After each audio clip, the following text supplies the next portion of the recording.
Ayodhya beef सौदागर गिरोह का police ने भंडाफोड़ करते हुए गिरोह के 4 सदस्यों को गिरफ्तार कर लिया है। गिरोह के अन्य 2 सदस्य फरार हैं। गिरोह शादी समारोह में बीफ आपूर्ति करने का ठेका लेता था और गोकसी करने के बाद मांस को सप्लाई कर देता था। यह जानकारी पुलिस लाइन के सभागार में पुलिस अधीक्षक ग्रामीण संजय कुमार ने बताया। उन्होंने ये भी कहा कि 20 दिसम्बर को नटनपुरवा तिराहा ग्राम मवई के पास अभ्युदगण मोनू उर्फ अब्दुल मन्नान पुत्र खालिद उर्फ भिन्नू निवासी ग्राम नेवरा थाना मवई को गिरफ्तार कर उसके कब्जे से 12 बोर का तमचा, 2 कारतूस, 610 रुपया और एक बाइक डिस्कवर यूपी 42 M0357 बरामद किया है। इसी के साथ शकील पुत्र मेराज निवासी ग्राम नेवरा, वसीम पुत्र सिद्दीकी निवासी ग्राम हुनहुना, प्रवेश पुत्र राम आधार निवासी ग्राम जौहदीपुर थाना जैतपुर जनपद बाराबंकी को भी पुलिस ने गिरफ्तार किया है। शकील के पास से एक लोहे का चापड़, एक चाकू, 320 रुपया नगद, वसीम के पास से एक लोहे का चाकू, 220 रुपया नगद व डिस्कवर बाइक यूपी 32 DD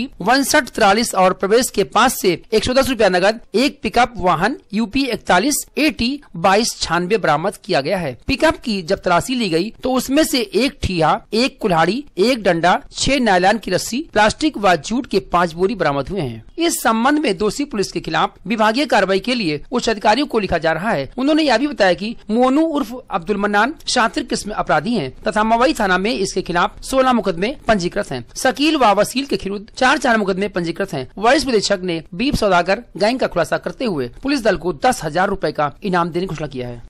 हो गई थी उसरी मोड़ कहा जाता है उसको। वहाँ पर 23-24 तारीख को 3-4 पशुओं को काट दिया गया था और इससे थोड़ा सनसनी फैल गई थी वहाँ पर। चूँकि गोवध एक्ट के तहत मुकदमा भी दर्ज हुआ था उसमें अज्ञात लोगों के खिलाफ, तो उसके मद्देनजर पुलिस बराबर पूछताछ कर रही थी। पूछताछ के दौरान 6 अभियुक्तों का नाम आया है, जिसमें आज 4 गिरफ्तार किए गए, 2 अभी वांछित हैं। ये अंतर जनपदीय गैंग है। बाराबंकी और अयोध्या पुलिस के लिए निश्चित तौर से ये एक चैलेंज बना हुआ था और इसमें हमने आज इसका खुलासा करते हुए 4 लोग गिरफ्तार किए हैं, 2 लोग वांछित हैं, जल्दी उनकी गिरफ्तारी कर लेंगे। साथ ही साथ इस मामले में चूंकि बहुत ही सख्ती से निर्देश भी है कार्रवाई करने के लिए, तो हम गैंगस्टर एक्ट की तरह इसमें कार्रवाई करेंगे। क्या कैसे बरामद हुआ इनके पास से?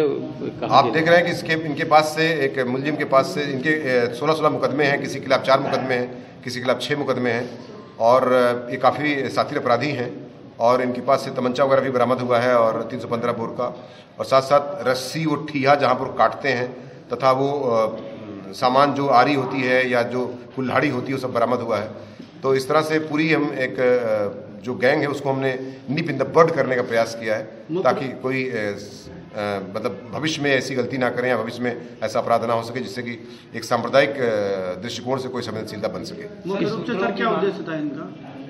मुख्य रूप से सर क्या उद्देश्य था इनका? इनका उद्देश्य तो ये कमाना है, मुख्य रूप से इनका धंधा है, ये अपना ऐसा काम करते हैं क्योंकि डिमांड होता है कभी शादियों में या किसी फंक्शन में या किसी स्थान पर जब होता है तो अपना ये चोरी करके या पशुओं को ला करके खरीद करके इतना इस तरह से काटते हैं और लेकिन उसका तो लोग अपना दुरुपयोग कर सकते हैं ऐसी घटनाओं का, इसलिए इस तरह से पूरी सख्ती से कार्रवाई कर रही है ताकि इसमें भविष्य में कोई ऐसी घटना ना हो सके। जो सर फरार लोग हैं उनके बारे में क्या कोई इनाम वगैरह भी घोषित किया गया है?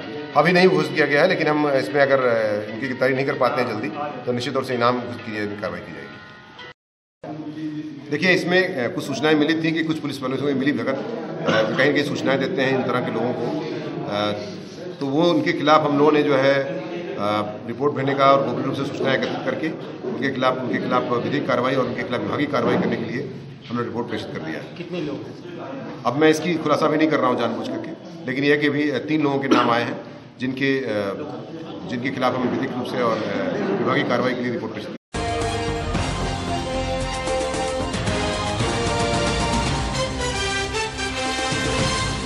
अयोध्या जनपद फैजाबाद नगर के सिविल लाइन स्थित एक होटल के सभागार में भारतीय जनता पार्टी व्यापार प्रकोष्ठ अवध प्रांत द्वारा प्रेस वार्ता के दौरान बताया गया कि मुख्यमंत्री द्वारा व्यापार कल्याण हेतु व्यापारियों के लिए कदम कदम पर विभिन्न प्रकार की योजनाएं लागू की गयी। स्टार्टअप, मुद्रा योजना, व्यापारी दुर्घटना बीमा योजना इत्यादि रही। इसी संदर्भ में व्यापारियों को जागरूकता के लिए 15 जनपदों के पदाधिकारियों की एक बैठक कोहिनूर पैलेस में की गई है। इसमें मुख्य अतिथि के तौर पर कैबिनेट मंत्री नंद गोपाल गुप्ता नंदी होंगे। इस प्रेस वार्ता में चंद्र प्रकाश गुप्ता, अमीर चंद जायसवाल, अरुण अग्रवाल के साथ व्यापारी नेता शामिल है।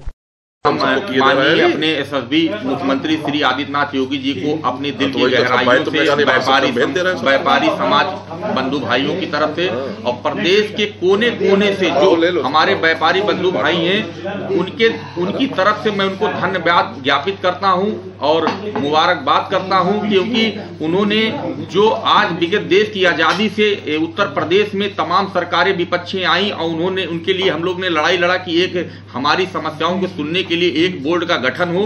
आज जैसे ही हमारी पार्टी हमारे सरकार ने इनका गठन हुआ, उन्होंने व्यापारी कल्याण बोर्ड का गठन किया, जिसके उपलक्ष्य में प्रेस वार्ता उनको धन्यवाद ज्ञापित करने के लिए किया गया है। कल हमारा जैसा अभी आप प्रेस भाई बंधु मीडिया बंधुओं ने एक क्वेश्चन अवगत कराया कि जीएसटी हो गया, स्टार्टअप इंडिया हो गया, मुद्रा योजना हो गई, एक जिला एक उत्पाद हो गया, तो इन सब तमाम महत्वपूर्ण योजनाओं को कैसे जमीनी धरातल पे उतारा जाए, कैसे लोग इस विधा को समझें, जानकारी पाएं, कैसे लोगों में रोजगार बढ़े, इस सब चीजों के संदर्भ बिंदु को लेकर एक लगभग 5 से 1000 कोने से जिला जो अवध क्षेत्र के प्रांत के व्यापारी बंधु हैं उनकी एक गोष्ठी बैठक की जा रही है, जिसके संदर्भ में सबको अवगत कराया जाएगा। इन महत्वपूर्ण योजनाओं को जो माननीय प्रधानमंत्री जी द्वारा, माननीय मुख्यमंत्री जी द्वारा अवगत कराया गया, उनको धरातल पर कैसे उतारा जाए उस संदर्भ में उस बिंदु पर कल 11 बजे हमारी कोहिनूर पैलेस में एक बैठक रखी है। 14 जिले गोंडा, बहराइच, बस्ती, बलरामपुर, रायबरेली, उन्नाव, हरदोई, सीतापुर जो हमारे 14 अवध प्रांत में आते हैं, वहाँ के तमाम व्यवसायी मंडल लेवल, बाजार लेवल, जिला लेवल पे और हमारे स्टेट लेवल पे सारे व्यवसायी वहाँ पे उपस्थित होंगे, जिनके बीच में एक जन जागरण इन योजनाओं को धरातल पे उतारने के लिए क्रियान्वयन किया जाए। हाँ, श्री नंद गोपाल नंदी, खुशी की बात है हम लोगों ने उन्हीं को चयनित किया जो हमारे व्यापारी परिवार से हों, हमारे आपकी व्यक्ति की पीड़ा समझ सकें, हमारे आपकी व्यक्ति की योजनाओं को वहाँ पे आवंटित कर सकें या बता सकें, ऐसे व्यक्ति को हम लोग किए हैं जिनका नाम श्री नंद गोपाल।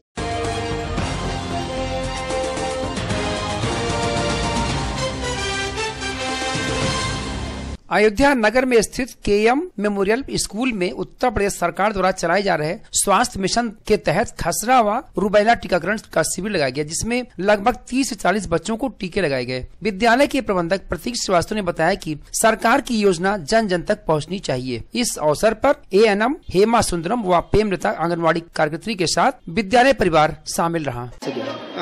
भारत सरकार की ये जो योजना महत्वाकांक्षी योजना है, जिसमें रूबेला और खसरा के प्रति सारे बच्चों को टीकाकरण के द्वारा उनको उत्तम स्वास्थ्य देने की एक योजना जो भारत सरकार ने शुरू की है, हम सब इसकी तहे दिल से प्रशंसा करते हैं। हमारे विद्यालय के मेमोरियल स्कूल में आज यह टीकाकरण का कार्यक्रम हो रहा है। सभी गार्जियन को बुलाया गया है। गार्जियन की उपस्थिति में बच्चों को हम यह टीकाकरण करवा रहे हैं, जिससे आने वाले दिन में बच्चे इन सब बीमारियों से ग्रस्त ना हो सकें, और इसके लिए हम भारत सरकार का बहुत बहुत आभार व्यक्त करते हैं। अच्छा, जैसे एक समस्या आ रही है यहाँ पर, जो गार्जियन आ रहे हैं और उनको दिमाग में ये बैठा हुआ है कि कहीं कुछ प्रॉब्लम ना हो जाए, कोई नहीं, ये तमाम तरह की भ्रांतियां समाज में व्याप्त हैं, जिसको कि हम लोग स्वतः के स्तर से और ये जो टीकाकरण कराने के लिए हमारी बहनें आई हैं उनके स्तर से हम बताते हैं कि यह पूर्णतः सुरक्षित है। यह टीके से बच्चों को कोई दुष्प्रभाव नहीं होने वाला है, न उनको बुखार आने वाला है, न टीका लगने में किसी प्रकार का दर्द हो रहा है, क्योंकि इसके लिए उत्तम कोट की निडिल्स का यूज किया जा रहा है। वैक्सीन के अंतर्गत सारी दवाइयाँ आई हुई हैं, तो इसमें किसी तरह से बच्चों को कोई दिक्कत का सामना नहीं करना पड़ रहा है और बहुत अच्छा टीकाकरण का कार्य। अभिभावकों को संतुष्ट करने के लिए क्या कर रहे हैं? अभिभावकों को हम लोग मोटिवेशन करते हैं कि देखिए, जो गार्जियन हैं हमारे, उनको हम इस तरह से मोटिवेशन करते हैं कि एक जो योजना है, ये केंद्र सरकार की यह योजना है कि बच्चे भविष्य में इन सब बीमारियों से ग्रस्त ना हो, क्योंकि जब बच्चों को टीका नहीं लगा रहेगा तो बीमारी होने की संभावना बढ़ जाती है, जिससे वे बच्चे भविष्य में बहुत उनके ऊपर आर्थिक भी बोझ पड़ता है और शारीरिक भी बच्चों को कष्ट का सामना करना पड़ता है। तो हम लोग मोटिवेशन कर रहे हैं, सारे गार्जियन इस चीज़ को समझ रहे हैं और टीकाकरण के लिए प्रोत्साहित हो रहे हैं। कितने बच्चों का अभी तक हो चुका है? अभी कार्यक्रम शुरू हुआ है, लगभग 6-7 बच्चों का हो चुका है और क्रमबद्ध रूप से गार्जियन और बच्चे उपस्थित हो रहे हैं और उनका लगना एक के बाद क्रमबद्ध रूप से। क्या नाम है आपका? मेरा नाम प्रतीक।